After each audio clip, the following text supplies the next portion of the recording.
Hello everyone, how's it going? In lieu of making basically a video review of every single subset in the series of books that I've read so far, we are continuing that tradition with the tetralogy that is known as the Rain Wild Chronicles, aka the Dragon Books. If you guys stumbled upon this video and if you didn't know, I am reading the fourth sub-series of a 16-book series called The Realm of the Elderlings by Robin Hobb. Perhaps one of my, if not the best fantasy series I've ever read in my entire life. There are 3 preceding trilogies before these books, and I have made basically a review for each trilogy. They contain both spoilers and non-spoilers, so if you want to check them out, I'll have them linked down below. I decided after the 3rd trilogy to take a break.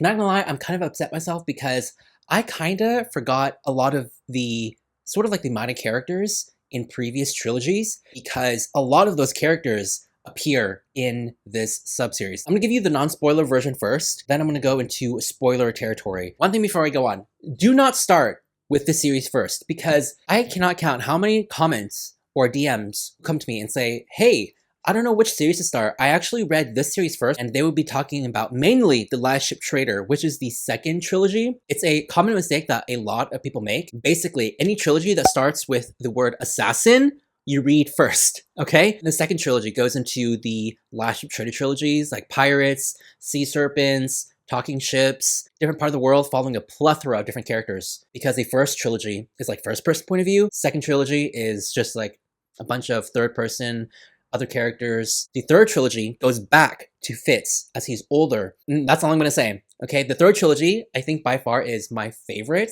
Please, please do yourself a favor. Go and read the 1st trilogy. I know that this fantasy series isn't everyone's cup of tea. It can be very slow at times, very tedious, and a little pretentious. However, that is the beauty of it. The way Robin Hobb describes these characters, there's almost like this inhuman, humanistic quality to it that no other fantasy series has had before. But for those who love characterization, and for those who love plots where a character would perform like some certain action and it has consequences, right? His consequences causes like little tiny ripple effects throughout the entire world that are felt by other important characters, but it doesn't feel important until like perhaps much later in the books. Like there are essentially things that happen in this series that sort of follow the echo from the 1st trilogy, and it was such a fucking beautiful thing to read and see. Like I was like, oh my god, the hard work paid off. Did you know that Robin Hobb wrote every single book, basically had a book come out consecutively every year? I think it started off like in the late 90s, and each book is around 500 to 800 pages. So in today's day and age of book publishing, no one can compete with her. She's the blueprint, the fine prints, the Hobb prints. This is my small urge to have everyone, go back and pick up the series. The 1st trilogy follows an assassin, first-person point of view, following this one central main character named Fitz as he tries to navigate his life as the bastard son in this very grim, medieval-like sort of age. This is a fantasy that does not have a lot of magic, and so when there is magic, you just absorb it, consume it intensely. It's just that more special. There's also different types of magic in here as well. The characters are the best part of this whole series. Like, you have such flawed, grounded characters. You have a lot of characters who are black and white in a lot of other stories, and that's totally fine. But here, oh my god, the depth, the nuance, what makes him human and so flawed. Like, Fitz is no Mary Sue. He makes mistakes to this very day. Okay, I started reading the last trilogy already, and guys, I'm so fucking scared. I am so scared. Let's just say that last trilogy, oh my god, it has my heart beating so fast, and you can bet I will make a final video, a little video essay on that last trilogy, but whew, we'll get there. The non-spoiler summary is that these dragon keepers have to help navigate these dragons, these newborn dragons, to basically a new location. While they were born, they're not fully fleshed out in terms of like what a dragon should look like, so their health is like super poor. So you have these dragon keepers, and what happens when you bond with a dragon for too long and all that, and the journey to get to this fabled place that no one knows where it is or what happens. And so you get a lot of the backstory and more of the lore regarding elderlings here, hence living up to the series name Realm of the Elderlings, which is so fucking fitting, especially in this one. And I've heard that this series is the weakest in terms of basically all of the books. I want to say there's like a sort of different look, different perspective, a term for it, right? It's not necessarily the weakest, it's just different. I want to say it's sort of like a slower, more intimate look, sort of like the journey before the big, heavy, fucked up stuff that is in the last trilogy. Because We're not here to talk about the last trilogy, okay?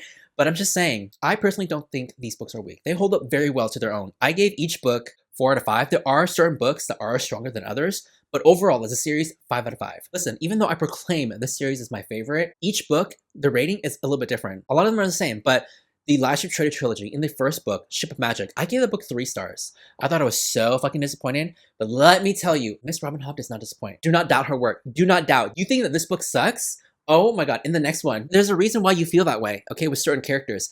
I should not have doubted my queen. There are some characters in here, some aspects in here, that I was like, why is this happening? I don't like this character. This character fucking sucks. However, oh my god, duh, Elias, you are so stupid. Like, I lost faith, and I should not have lost faith. I should have complete utter trust in Miss Hobb because, again, as always, the trajectory for certain characters in here, chef's kiss, so fucking pivotal to the point where I'm like, it's just so mesmerizing and so beautiful. Anyways, do not skip these, okay? I know that some people are like, you know what, I'm just going to read Fitz's story, which is like the first, the third, and the last trilogy. You are going to miss out such key factors and such important characters and events that occur in between those books. Like, some people are like, if you really want to skip it, you can. I'm like, no, fuck no. Do not skip any single book in any of the series. Read them in order, please. And while people may say this isn't the strongest, yeah, I tend to agree in terms of like, it isn't perfect, but it's not skippable. Like, there are certain events in here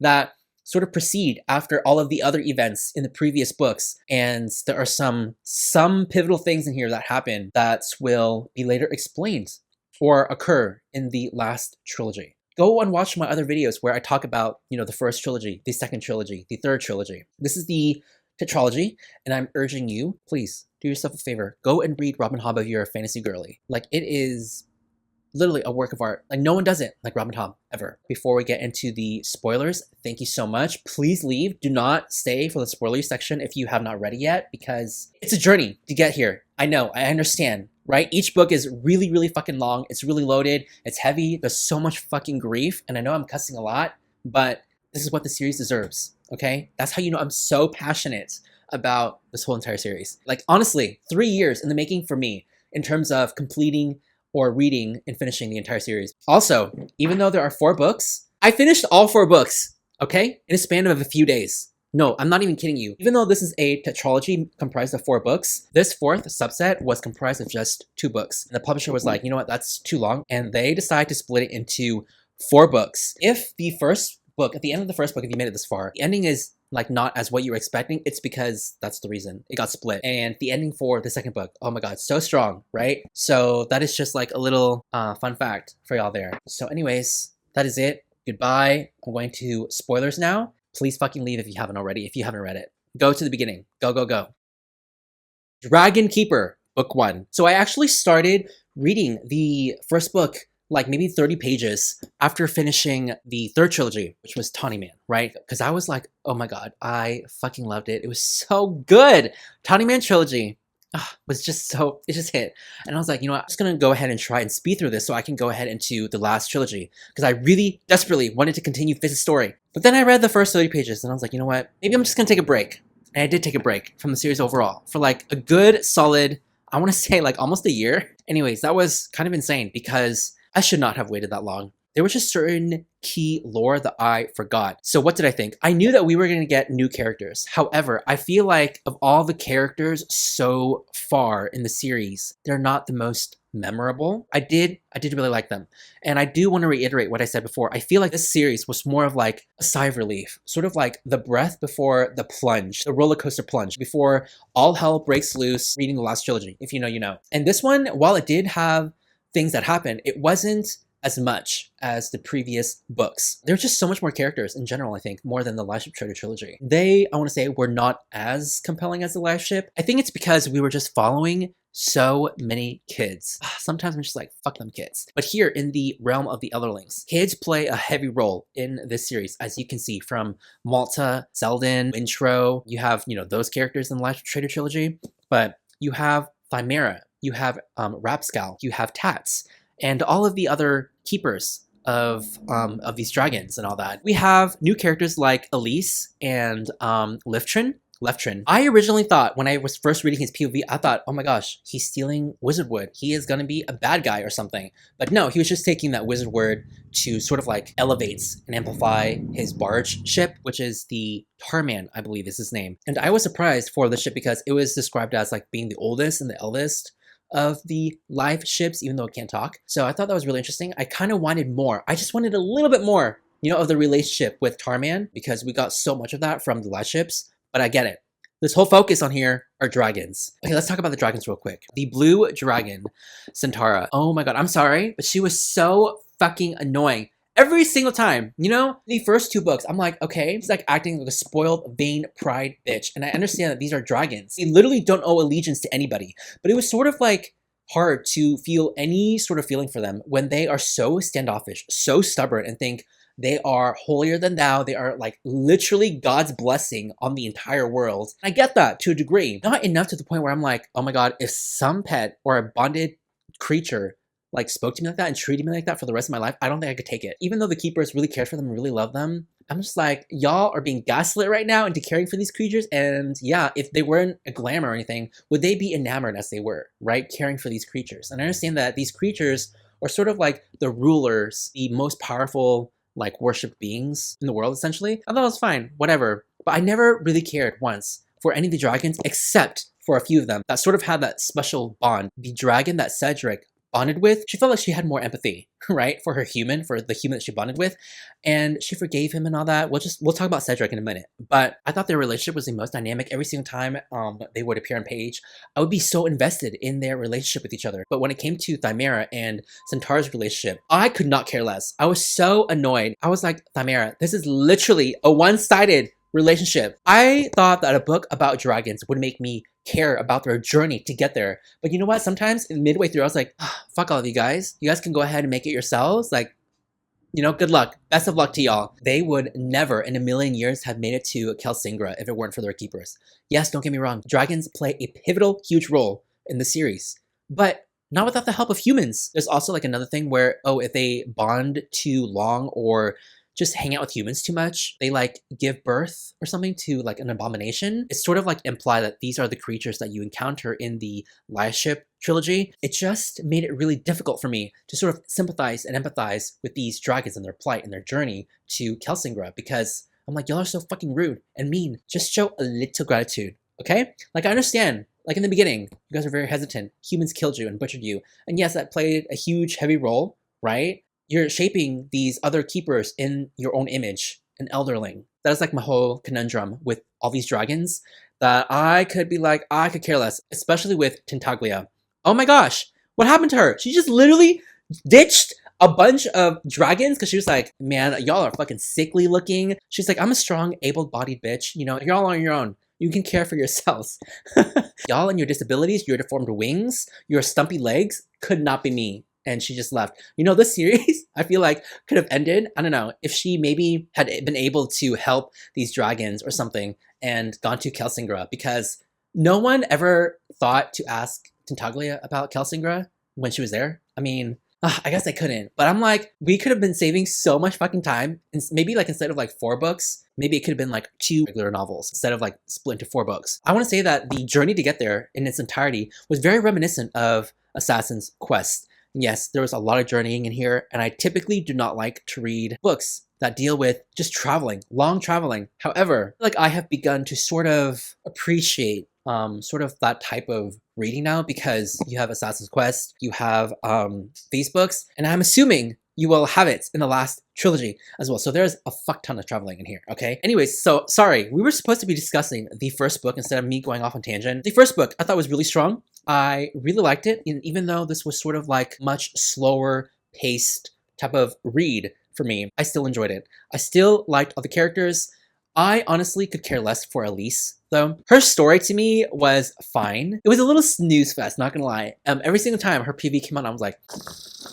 And I get it, she's like a different character. Not every female character needs to be like headstrong and like knows how to own shit, do their own thing. There are different types and nuanced types of female characters, and that's totally fine. And I like that. Hess, oh my god, I hate him so much. Like, to me, he was just inherently a bad person, like a bad guy, right? Not how I felt about, like, for example, like Kenneth in the Last of Trader trilogy. Kenneth was a character that I felt like ups and downs for, you know, that I didn't want to feel because of how truly of an awful character he was, but his backstory and just who he was as a character was just so sympathetic, even though he committed like a horrible deed, right? I just think Hess, in a nutshell, is just a connivingly like a really bad person. He reminded me of like Gaston from Beauty and the Beast. I was really glad that he got eaten though, but his death was it was so dumb. It was just really funny to me how nobody thought he was like dead. Everyone thought like, oh, he did his own thing, whatever. I do not miss him. I do not care. That is fair to the degree because he treated them like shit, every single person. Cedric and Elise, they're like, whatever, don't care about him. He was the most forgettable villain out there for me. I think the entire book, not a lot happened because you're being introduced to these keepers, to these characters, and to the conflicts.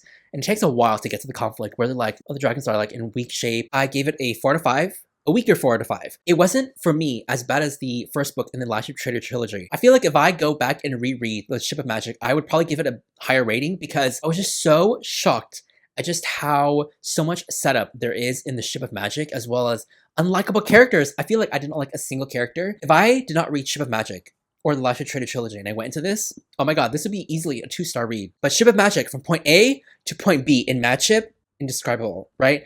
And so that's what I was sort of hoping that would be the case here. And while it was the case, it was a much quieter and much subdued and subtle change in the characters. Yes, outward appearance, they all got beautiful, glammed up as an elderling, right? Changes were a lot more quieter inside in terms of these characters, especially with Elise. I think Elise and Cedric had the most strongest trajectory in terms of all the characters in here. Chimera, yes, maybe outwardly because she transitioned from a character who didn't really belong anywhere to a character who now had fucking wings. And I was hoping she would utilize those wings. You never really got that until like the end, the very, very end of, I want to say, the last book. But I was really hoping she would be using her wings, utilizing it, flying around, saying to Centaura, listen, bitch, if it wasn't for me, you'd be dead. I'm pretty too, you know? I really do not care about the relationships for the younger characters, but they did grow on me towards the end. Rapskull was so fucking annoying though. So yeah, sorry for just like going off on tangent and just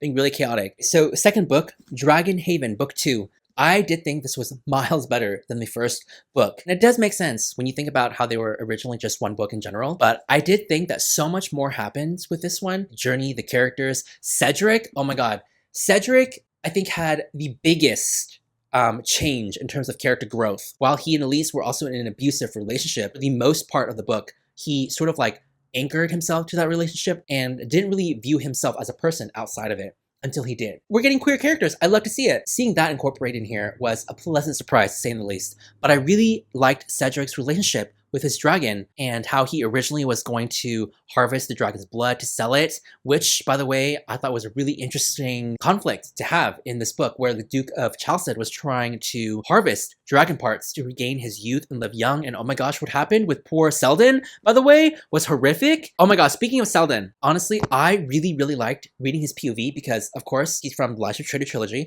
as well as Malta and Rain. I did not think we would get such huge POVs from these characters. I thought they were sort of like done and finished, but more like background characters to these other new characters in the series. However, they played a huge pivotal role as well. But Selden here was in the middle of it all, along with the Duke's daughter. I thought their relationship was really interesting. I sort of wanted to read more from his character a little bit, but we got sprinkles of it, to say the least. It was just really interesting seeing Selden's character because he's so much older now. Like in the previous books, he was like a little baby. It was just so interesting to me how some of these characters we read as kids in the Last Ship Trader trilogy to like full-grown fledged adults who are giving birth to like other kids, you know? So I think the third one might have been my favorite out of all 4. And so yeah, let's talk about that real quick. City of Dragons, arguably the shortest book in the entire series, all 16 books, I want to believe. We are finally here. We finally arrived in Kelsingra, and what do you know? This is the same city that Fitz stumbled upon in Assassin's Quest. I screamed when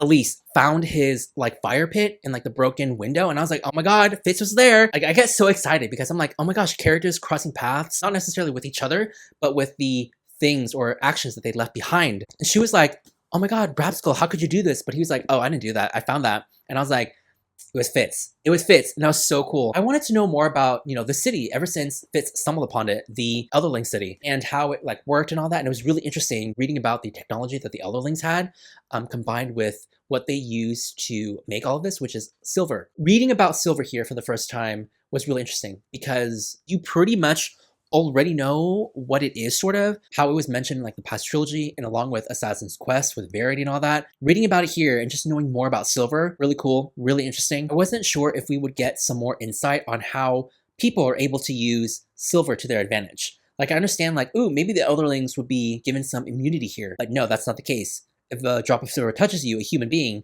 if you don't have magic or anything, I think it kills you. But because the elderlings are made up sort of like magic and the dragon bond, they can form some resistance to it, but they have to wear like gloves and all that. That was really interesting seeing Thymera embrace her relationship with Silver and Keeper as well, and sort of that role where she wants to just be herself in her own time, doing the things that she wants. You know, I love that. Last but not least, we have Blood of Dragons, the 4th book in the Rainwild Chronicles. I felt like after completing all 4 books, I had more questions than answers. One thing that really irked me though was that every single time a character would divulge or go into certain information, they would either get interrupted or some happenstance would work around like before they would answer that question, or we would be able to answer that question as a reader. And so that thing frustrated me to no end. I felt like it was sort of a little bit in a cheap way to like escape, you know, not answering those questions. And I was like, what are you trying to do here? Are we going to be answering those questions in later books? Or no, is it just like left up to the imagination to the reader? Because I was like, oh, I wanted to know how this works. Or I wanted to know like the secret, or some character in the book would be like, hey, you need to know something really important. And then they would get interrupted. I cannot tell you how many times this happens with either dragon or human. It'll be like discussing something. And like, oh, I remember. And then something interrupts them. I'm like, stop, calm down, take a deep breath. Fucking remember. So Thymera's and Rapskull's relationship, I literally could care less. Every single time they were on page together, I was like, why can't y'all just be friends, okay? Not everything has to be mated. It was giving a little bit of Sarah J Maas, like how every single female or male character has to mate, you know, within the vicinity of each other. Why can't y'all be friends? Like, why can't we have just like a group of people who are just friends? No one needs to be boyfriend and girlfriend, right? I think that would have been so interesting, but I don't think any book would ever do that except maybe for the Raven Cycle. Anyways, sorry, tangent. I felt like Taz was a much better person than Rapskull, because Rapskull in the end was just so controlling, and he literally took on another personality, a persona of like a different person through the echoes or through the memories of another elderling. It was very reminiscent of like a college frat boy. It was giving like airhead, like a dunce. Oh my god, what is that word called? A bimbo, but in like the worst way possible. I also felt like a lot of the characters retained the same characteristics and personalities as they did in the very beginning. I would have thought it'd be more beneficial for them to grow and mature as they, you know, evolved in this journey. I was like, I'm really excited to see, you know, who you'll become or what you'll be like as an elderling. However, we didn't really get that. And I get that in the end, it's because they still have a lot more to grow, a lot more, you know, maturity and just evolving, but we're just not going to be there to see it. And that's the thing that I had to come in terms with. So speaking of like Selden and Malta and Rain, I wish like in the later books, we get more of like their POV, and we did, but just a little bit. Like we get like the barest minimum here. It would have been so much stronger for me to finish the series with those characters, you know, from the Lies of Traitor trilogy, and how they evolve as like King and Queen Elderling, or Selden's character also as an Elderling with singing praises to Tintaglia. I wanted more about their relationship with dragons, I think. And so I wanted to see those different aspects, those different bonds with other characters, but we really never got that. I think I just, in the end, I think I wanted too much, you know? Also, the biggest letdown for me of this entire series was that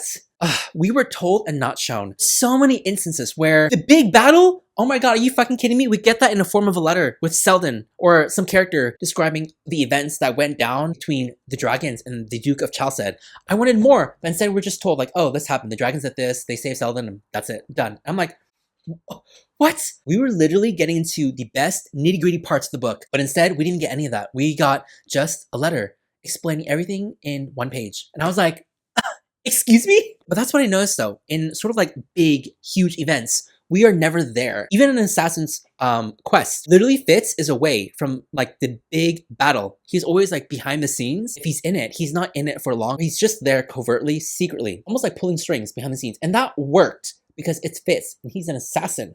But here, I mean, they're fucking dragons and they're dragon keepers. I'm like, oh my god, this is really interesting. How's this gonna play out? It didn't really play out at all. Like the DVD just stopped. And we were just supposed to imagine and ponder what happened. And we just got an explanation in like a one-page letter. We like barely got a glimpse of like the best that is yet to come. And I pray that won't happen in the last trilogy, because I'm like, oh my god, I swear, if some huge conflict arises and all of a sudden Fitz is like, all right, peace out. I don't know yet. I don't know how I feel because it's Fitz and I don't know, his journey's a little bit different. but I feel like I wanted more. I wanted more from this. Even though I did say, don't listen to people who say that this series is the weakest. I think it isn't the weakest. I think it's just a little bit different, like a different perspective. I don't know, maybe it is the weakest. Oh my god, I was just so conflicted. When that happened, I was so bitter. But I made my peace with it. I was like, you know what? It's fine. Maybe Robin Hobb, for pushing out almost like 500 to 800 page books per year, she was like, all right, guys, I'm just going to skip out this battle scene and y'all can just kind of live with it. And maybe that's what we had to do. Favorite character, I think, would have to go to Cedric. I really liked Cedric, especially reading about the bond with his dragon, because it felt more personal than the other bonds. Considering how like magnificent House Antara was, every time she came on, I was like, you are so annoying. I don't care about you. I thought that would change as the books progressed, but it didn't. It was like stale and stagnant as far as relationship dragons go. If I did have to reread the series overall, I think I want to try reading Fitz's whole entire arc again. I can't fucking wait. Like the first book already in the last trilogy. Whew, I'm not ready. I feel like when I complete this entire series, it'll leave a mark. I just know it. I just know it'll change my life forever. The Rainwild Chronicles as a whole, it definitely has its ups and downs. However, I feel like you don't get books like this anymore. You don't get long series. 16 book series now? Come on. I'm really glad I read this. I think I put it off for a little too long now, but I'm glad where I am. I'm really glad where this journey has taken me, along with all these books, meeting you guys who have read and loved as much as I do the Realm of the Elderlings. So please let me know down in the comments below. If you're gonna post spoilers though, people who haven't read the book aren't spoiled yet. It's a very special series of books to me. So there it is. As always, thank you so much for watching, and I will see y'all soon with a new video.